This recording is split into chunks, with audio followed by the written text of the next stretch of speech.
வணக்கம். நம்ம இன்றைக்கி கத்திரிக்காய் முருங்கைக்காய் போட்டு ஒரு பொரியல் செய்யலாம். ரெண்டும் சேர்ந்து நல்லெண்ணெய் ஒரு 3 குழிக்கரண்டி ஊற்றிங்க.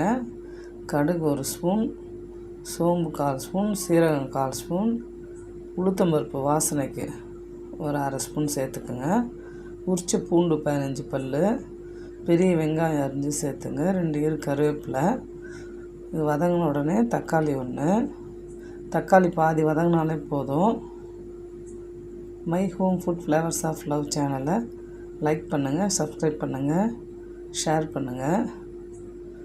தக்காளி பாதி வதங்கினோடனே கத்திரிக்காய் அரிஞ்சு தண்ணியில் போட்டு வச்சுருக்கோம் இல்லையா, நீட்டாக அதை எடுத்து அதில் சேர்த்துக்குங்க. கத்திரிக்காய் ஒரு 3 நிமிஷம் அப்படியே வெந்துடும். அதை ஒரு அரை வேக்காடு வந்தோடனே அதுக்கப்புறமா முருங்கைக்காய், நாட்டு முருங்கைக்காய் பக்கத்து வீட்டில் கொடுத்தாங்க, அதை அரிஞ்சு தான் சேர்த்துருக்கேன். இதில் ஒரு 1.5 ஸ்பூன் குழம்பு மிளகாத்தூளும், ஒரு சிட்டிகை மஞ்சள்தூளும், 1/4 ஸ்பூன் கல் உப்பும் சேர்த்து ஒரு அரை டம்ளர் தண்ணி விட்டால் போதும், நிறைய வேணாம். இதை நல்லா கிளறி ஒரு மூடி போட்டு மூடி தீயை குறைச்சி வச்சுருங்க. இது எங்கள் வீட்டுக்காரோட அத்தைக்கு ரொம்ப பிடிக்கும். இந்த கத்திரிக்காய் முருங்கைக்காய் பொரியல் செஞ்சனா நல்லா இருக்குன்னு பாராட்டுவாங்க.